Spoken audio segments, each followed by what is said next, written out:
여러분, 지금 이것에 의해 탈북민들이 공포에 떨고 있다고 합니다. 과연 어떤 것 때문에 이런 상황까지 벌어졌을지 소식을 전해드리겠습니다. 주민 감시와 각종 범죄 예방을 목적으로 중국의 인공지능 안면인식 기술이 점점 고도화하는 가운데 중국 내 탈북민들의 신변 안전에도 비상이 걸렸습니다. 특히 안면인식 기술이 공공장소는 물론 버스나 기차 등 대중교통에도 활용되면서 탈북민들이 잇따라 적발되는가 하면 다른 교통수단을 이용하다 보니 탈북 비용은 천정부지로 치솟고 있습니다. 지난 13일 미 의회 산하 의회 행정부 중국위원회가 중국 내 탈북민들의 강제 북송을 주제로 개최한 청문회.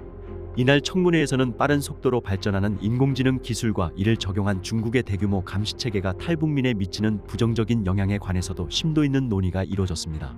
이날 청문회에 증인으로 출석한 한국의 북한인권단체 전환기정이 워킹그룹의 신희석 법률분석관은 중국의 인공지능 안면인식의 기술에 따른 탈북의 어려움을 지적했습니다. 중국에서는 인공지능을 기반으로 한 안면인식과 휴대전화 대화 프로그램인 위챗 모니터링을 비롯한 CCTV 카메라가 널리 확산했습니다. 이 시스템은 먼저 신장에서 시험을 거친 뒤 중국 전역으로 확대됐는데 이로 인해 탈북민들의 중국 내 이동이 어려워졌습니다. 또 중국 내에서 탈북 비용이 급등했고 몽골로의 대체 탈출 경로에서도 많은 체포가 이뤄졌습니다. 앞으로는 중국에서 탈북민의 생존 자체가 힘들 것 같다는 생각이 듭니다. 집 동네까지 카메라가 설치되어 있는지는 모르겠지만 웬만한 사거리에 국가가 관리하는 카메라가 설치되어 있다면 큰 동네에 있는 큰 사거리, 대도시, 시내는 거의 다니지 못한다는 결론이 나오는 거죠. 숨어 살면서 집 안에만 갇혀 있을 수 없잖아요. 최소한 생활에 필요한 걸 나가서 사야 하는데 그러다가 걸리면 완전히. 이젠 모든 CCTV, AI 감시로 더 힘들어지죠. 그러다 보면 국적이 없는 사람은 밖에 돌아다니기가 더 힘들어지죠. 감시 기능이 더 강화되다 보니 탈북민들도 점점 힘들어지는 게 현실이고요. 자유아시아 방송은 중국의 인공지능 기술이 탈북민에 미치는 영향을 취재했는데요. 오늘은 첫 번째 순서로 인공지능 공포에 떨고 있는 탈북민의 상황을 짚어봤습니다. 코로나 기간 중국에서 움직인 탈북민들이 잡혔던 경우가 있습니다. 공안 신분증 검열 현장에서 잡힌 게 아니고 어떤 일정한 장소에 있을 때 급습당했습니다. 길거리가 아닌 주로 숙박에 있거나 어느 장소에 있을 때 한 번에 잡혔단 말이에요. 거의 다 추적해서 결정적인 순간에 체포해버리는 거죠. 지난 3월 중국에서 이동하던 탈북민과 현지 브로커 5명이 중국 공안에 붙잡혔습니다. 한국의 탈북민 지원단체인 탈북자동지회 서재평 회장은 당시 탈북민들은 이미 추적을 받은 상황에서 한꺼번에 체포된 것으로 보인다고 RFA에 전하며 인공지능을 기반으로 한 안면인식 기술로 중국 내 탈북 여정에 빨간불이 켜졌다고 말합니다. 탈북민 구출과 이들의 한국 정착에 힘써온 한국갈렙선교회의 김성은 목사도 자유아시아의 탈북민 구출 과정에서 안면인식 기술 때문에 중국 당국의 덜미를 잡혔던 사례를 공유했습니다. 우리도 잡혔었어요.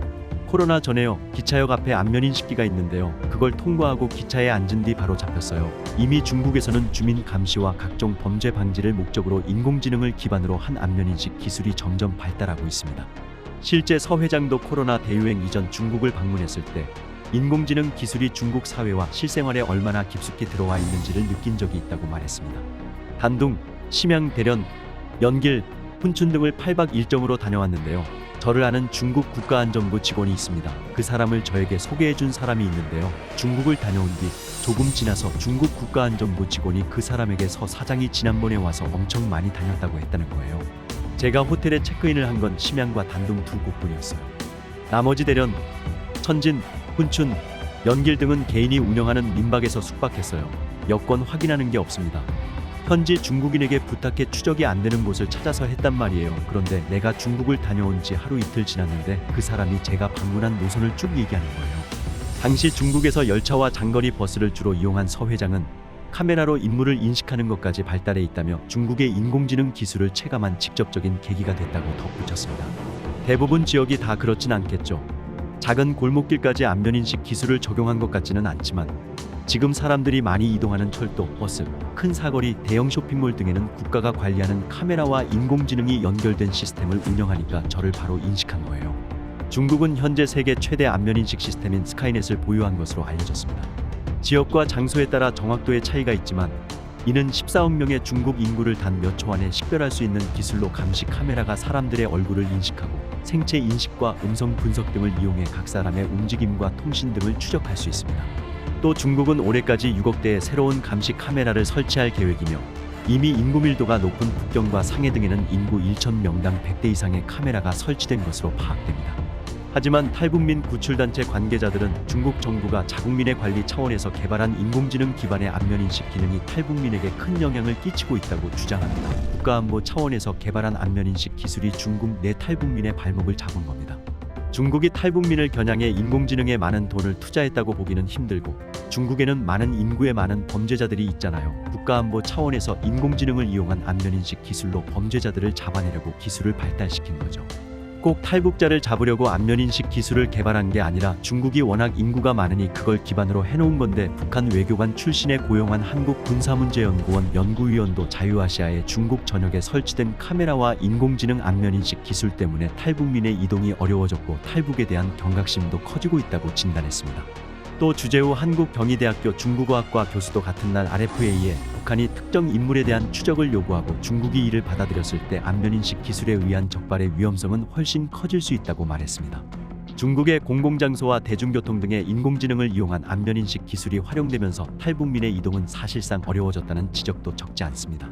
탈북민 구출 활동을 진행 중인 한국의 북한인권단체 나우의 지철호 구출팀장은 RFA에 중국의 안면인식 기술 발달로 현재 탈북 과정에서 철도나 버스 등 대중교통은 거의 이용하지 못하고 있으며 일반 차량으로 움직이는 것도 많은 제약이 따른다고 설명했습니다. 이전에도 쉽지 않았지만 기차역 혹은 버스 정류장 이용이 더 쉽지 않아진 게 현실입니다. 그런 부분에서 탈북민의 이동이 더 어려워졌습니다. 이제는 기차역이나 버스 정류장의 접근이 더 힘들어진 게 사실입니다. 그래서 요즘은 대부분 대중교통 이용이 힘든 게 현실이고요. 그러다 보니 브로커의 차량으로 이동하고 탈북의 정교함이 필요해 과거에 비해 구출 비용이 더 올라가는 것도 현실입니다. 상황이 이렇다 보니 탈북 비용도 천정부지로 치솟고 있습니다. 엄청난 영향을 미치고 있죠. 안면인식 기술로 탈북민이 잡히고 탈북민이 잡히는 건 한 사람이라고 하지만 브로커가 잡히면 탈북민을 이동시켜 줄 수 있는 길이 차단되는 겁니다. 탈북민들이 버스, 기차 등을 못 타고 많은 돈을 주고 승용차나 다른 교통수단을 이용해서 가야 하기 때문에 탈북 비용이 과거에 비해 7, 8배 올랐습니다. 인공지능 기술이 탈북민에게 영향을 미치는 게 당연하죠.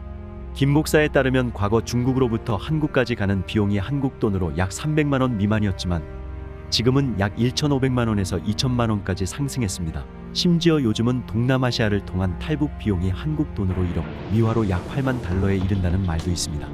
탈북 비용 급등은 결국 탈북 감소를 야기한다고 김 목사는 지적합니다. 아무리 뜻을 좋게 가졌어도 도와줄 수 있는 게 한계가 있고요. 탈북민이 스스로 온다고 해도 그 많은 돈을 탈북민이 가장 절박한 상황에 있는 사람이 그 돈을 구해서 그 돈을 내고 한국에 온다는 건 정말 어려운 일입니다. 그래서 당연히 영향을 미치고 물론 코로나 때보다는 조금은 더 오겠지만 탈북자 수가 과거에 비해 상당한 사람들이 오고 싶어도 못 오는 불행한 상황이지 않을까 생각이 듭니다.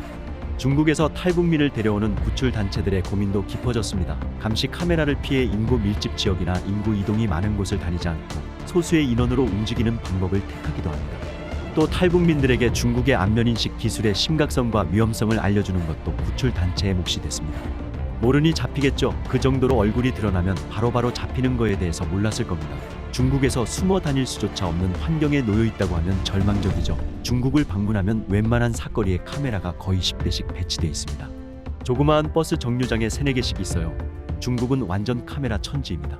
옛날에는 중국 공안의 사이렌 소리만 들어도 공포스러웠는데 이제는 들리는 공포뿐만 아니라 보이지 않고 인지하지 못하는 더 많은 공포 속에 노출돼 있다는 게 심각한 문제인 것 같습니다.